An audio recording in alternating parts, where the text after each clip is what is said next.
Hello children, in this video we will solve questions that were asked in the International Maths Olympiad 2017-18 from the Mathematical Reasoning section for Standard 5. Let us look at the questions. Read the following statements carefully and select the correct option. The statement 1 says the highest common factor of 42 and 162 is 4. The second statement says 2 is a factor of every odd number. Is 2 a factor of every odd number? No, that is wrong. Take any odd number that you want. You want 3. What are the factors of 3? The factors of 3 are 1 and 3. Similarly, take 9. What are the factors of 9? The factors of 9 are 1, 3 and 9. Is 2 a factor of 9 or is 2 a factor of 3? No, it is not. So, definitely 2 is not a factor of every odd number. So, this given statement 2 is wrong or it is false.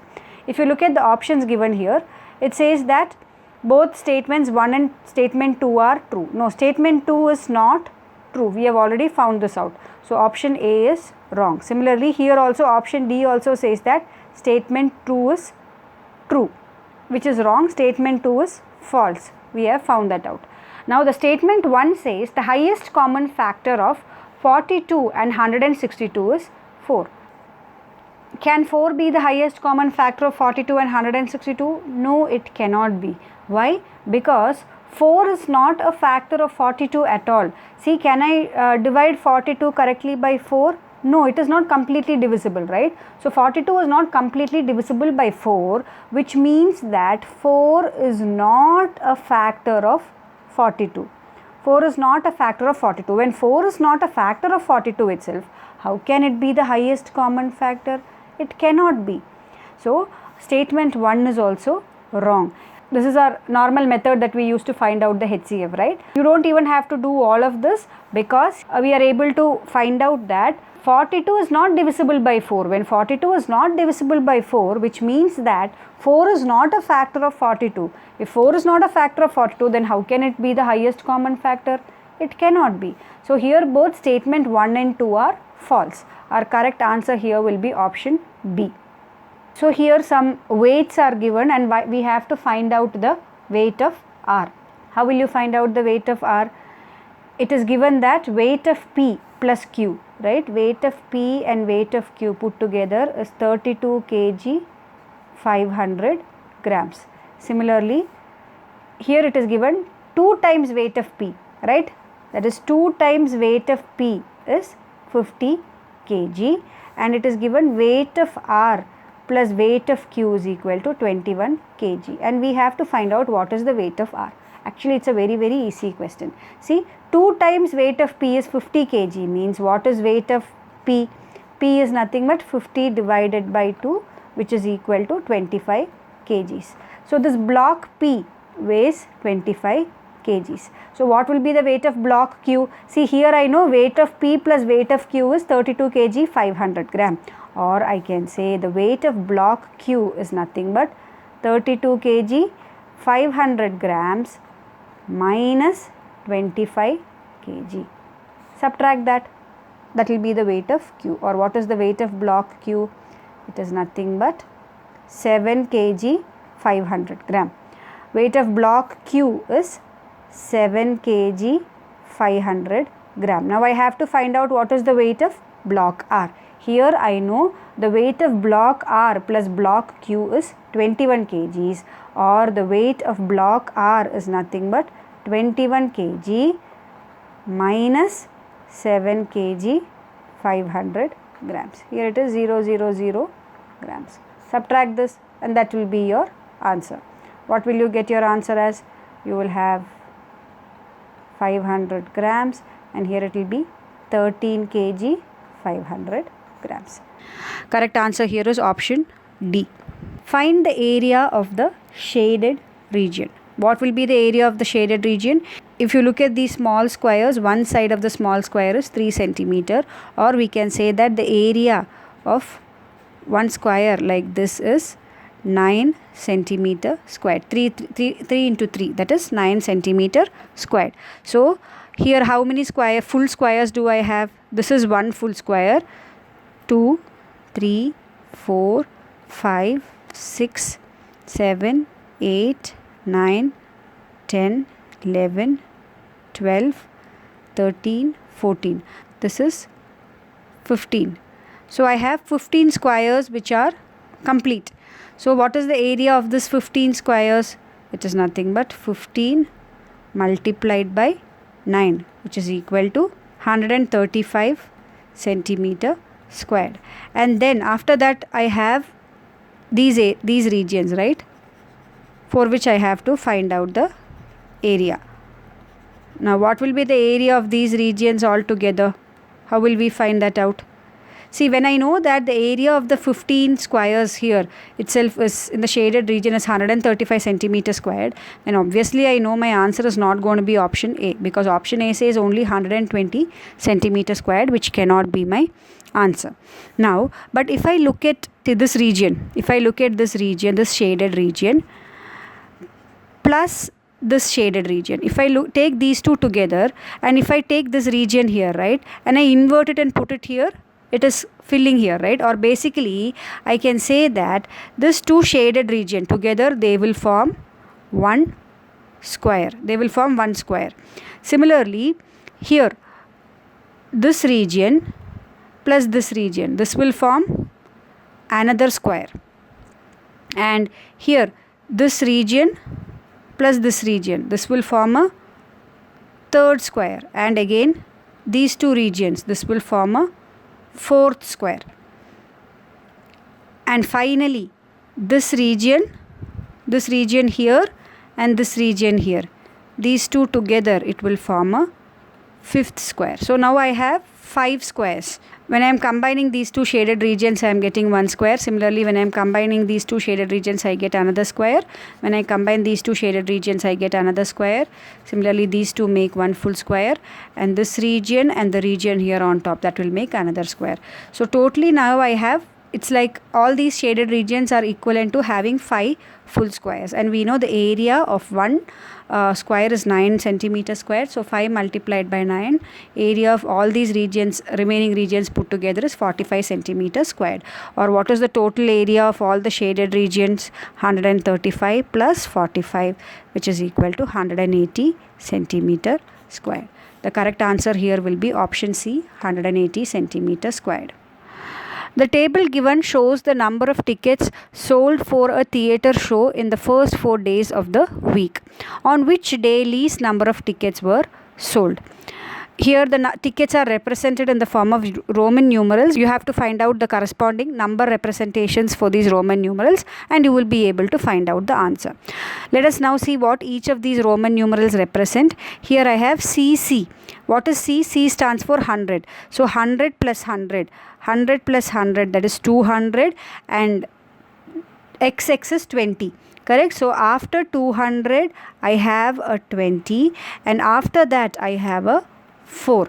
So this is nothing but 224. Similarly, here I have C, that is 100, and M is 1000. So before the 1000, 100 is coming. Or how will I read this?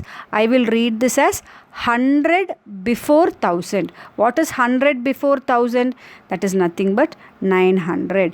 Now after this 900, I have XX, that is 20.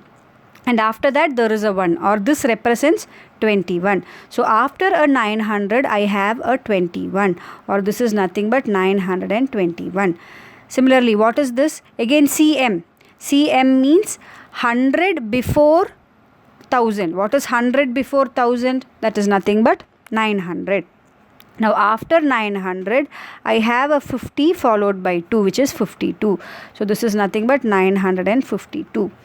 What does this number represent? CC means 100 plus 100. 100 is 200. And I have L. That is after 200, I have a 50. And after 50, I have 3x. 3x means 30. I have a 30 followed by an 8. That is 8 after 30, which is 38. So this is the number here, which is nothing but 288. The question is, on which day was the least number of tickets sold? The least number of tickets was sold on Monday. The correct answer here is option C. If you are not very familiar with the Roman numeral system, kindly refer to my video on Roman numerals. It will help you understanding how to represent a given number in terms of Roman numerals and how to convert Roman numerals into a given number.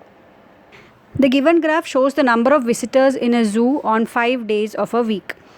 There is a line graph that is given here in this question, and there are questions asked based on this line graph. Let us look at the first question. How many less people visited on Wednesday than on Friday and Tuesday altogether? How many people visited the zoo on Friday and Tuesday? On Friday, 220 people visited the zoo, and on Tuesday, 160 people visited the zoo. So on Tuesday and Friday put together, 220 plus 160, that is totally 380 people have visited the zoo. And on Wednesday, how many people have visited the zoo? This represents the number of people who have visited the zoo on Wednesday, and this corresponds to how much? It is between 180 and 200, exactly between 180 and 200, which is nothing but 190. So we can say that 190 people visited the zoo on Wednesday. The question is, how many less people have visited on Wednesday than on Friday and Tuesday altogether? So we have to find out this difference, 380 minus 190, which is nothing but equal to 190. Correct answer here is option D. How many people visited on Monday, Thursday and Friday altogether? Let us use a different color ink here to solve this question. How many people visited on Monday, Thursday and Friday? How many people visited on Monday? On Monday, 110 people have visited. See, exactly between 100 and 120, that is 110 people visited on Monday. How many people visited on Thursday? This one, right? 160 people have visited on Thursday, and how many people visited on Friday? That we already know, it is 220. So totally how many people have visited on Monday, Thursday and Friday? 220 plus 160 plus 110, which is nothing but 490. Correct answer here is option B, 490. Next question. Which of the following numbers gives quotient as 45 when divided by 14? Let us check with the options. For the first option that I have is 700. So when I am dividing 700 by 14, I know 14 multiplied by 5 is 70. So the first digit in the quotient is going to be 5, but they are asking when you divide which of the numbers the quotient will be 45. So obviously it's not going to be 700. Then let's try 672. When I divide 14 by 672, yes, what will the first digit be? The first digit will be 4, because I know 14 multiplied by 5 is 70, and what is 14 multiplied by 4? 14 multiplied by 4 is 56. So you will have 56 here, and the difference here is 11, 112. When I divide 112 by 14, for sure I know that the value that is going to come here is not 5. So definitely option B is also wrong.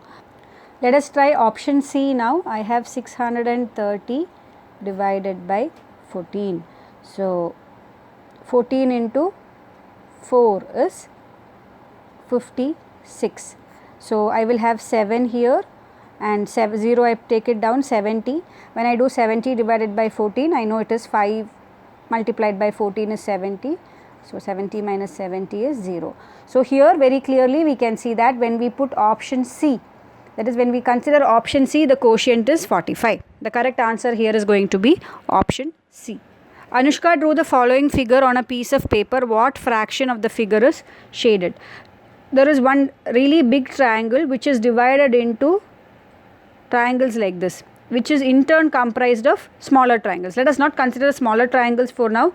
So how many such triangles are there? This is triangle 1, this is 2, I hope you can see me moving my pointer, and this is 3, this is 4, similarly this is 5, this is 6, 7, 8 and 9. So out of these 9 triangles, right, see the triangle that I am considering is this big triangle, right, not the smaller ones inside. So when I consider the complete figure, this figure has 9 such triangles. Out of this 9 triangles, how many triangles are shaded? 3 triangles are shaded. Or how many triangles are not shaded? 6 triangles are not shaded. So the fraction of the figure that is not shaded is nothing but 6 divided by 9. Now what is 6 divided by 9? How can you reduce that fraction? 6 divided by 9 is nothing but 3 multiplied by 2 divided by 3 multiplied by 3, or that is nothing but 2 by 3. So what is the fraction of the figure that is not shaded? The correct answer here is option D, 2 by 3. The sum of 7 tenths, 21 hundredths and 45 tenths is dash. So the sum of 7 tenths, what is 7 tenth? 7 tenth is nothing but 7 by 10. What is 21 hundredths? 21 divided by 100. And what is 45 tenths? 45 divided by 10. Now what is the sum equal to? 7 by 10 is 0.7, 21 divided by 100 is nothing but 0.21, and 45 divided by 10 is nothing but 4.5. Find out the value of this sum. This is what they are asking. What will be the sum here? 5.41. Correct answer here is option A. Very easily here by looking at the question. See, you do not have to sit and find the sum here. When you look at the sum here, you know the answer will be near 5 or near 4.9, something like that. Correct? I don't have to find out the exact value here as 5.41. Just look at the option. The option B says 541. When I add these numbers, will I get 541 as the answer? No, it can never be. Similarly, when I add these 3 numbers, will I get 54.1 as my answer? Not possible. 5410? Not possible. So obviously, this is going to be the answer that I get. In examinations, remember, if the options are given like this, do not waste your time trying to find out the actual answer. Just by looking at the options, you can eliminate the remaining options and mark the correct answer and move on to the next question. Find the area of the shaded region if PQRS is a square and TUVW is a rectangle. The given figure is not drawn to scale. Okay. So here it is given that PQRS, this PQR and S, this is a square, and inside this TUVW is a rectangle. So if the big if PQRS is a square, then this length is also equal to 42. And out of this 42, this length is given as 26. So what will this length UV be? UV will be nothing but 42 minus 26. That will be the value of UV. Or what is that equal to? That is equal to 16. 16 centimeter will be the length of UV. And then next, what is given? You have to find the area of the shaded region. Find the area of the shaded region if PQRS, the given figure, is not up to scale. And also, if you see here, based on what is given in the figure, see, they have given 3 lines like this. What does these 3 lines represent? These 3 lines represent that, see, let us take a line like this, and I am taking 3 points P, Q and R. So if I put 2 lines like this, this represents that PQ is equal to QR. Okay, that is the length of this PQ is same as the length of QR. Similarly, when they have put 3 lines here, it means that the length of PT, that is equal to the length of TU, that is equal to the length of UQ. What is the total length PQ? The total length of PQ is 42 centimeters. So what will be the length of each of this? What will be the length of PT, TU and UQ? Basically, this full line PQ is divided into 3 equal halves, or the length of each of this part is nothing but 42 divided by 3. 42 divided by 3 is 14. So PT is 14 centimeters, TU is 14 centimeters and this UQ is also 14 centimeters. Now the question is, find the area of this shaded region. What will be the area of this shaded region? Area of this shaded region is nothing but the area of the square, which is nothing but 42 multiplied by 42 minus the area of this rectangle TUWV. What is the area of the rectangle? It is nothing but 14 multiplied by 16. So this is the answer that you are looking for. What is 42 multiplied by 42? 1764. And what is 14 multiplied by 16? 224. I hope all of you know how to calculate these. Just multiply and find out the answer. And now what is the difference that we get here? That is nothing but 1540 centimeter squared. So the correct answer here is option C, 1540 centimeter squared. Which of the following options decimals are arranged in the descending order? Let us look at option A. Is the decimals arranged in descending order in option A? No, because the 0.410 should have been here. Then it was in the descending order. Correct? Because this is the biggest, the second biggest is this. So this should be coming here. Then only this set will be in the descending order. Now look at option B. Here I have 20.45, 21.45, 22.34 and 24.50. Again not in the descending order. Correct? 24.50 should have been in the beginning, followed by 22, followed by 21, followed by 20. So again this is not the correct answer option. Similarly, if you look at option D, I have 8.450, 8.445, 8.405. This 8.500 is actually the biggest number here. That should be in the beginning. Then only this would have been in descending order. So this is also wrong. The correct answer option here is option C. See, you have 11.001, then you have 10.110, then you have 10.101 and finally 10.010. So this is the order in which the arrangement has happened. Definitely 11.001 is bigger than all of this and 10.100 is bigger than these two. Then 10.101 is bigger than 10.010. So option C is arranged correctly in the descending order. Correct answer here is option C. I hope the questions that we solved in this video was clear to all of you. Thank you.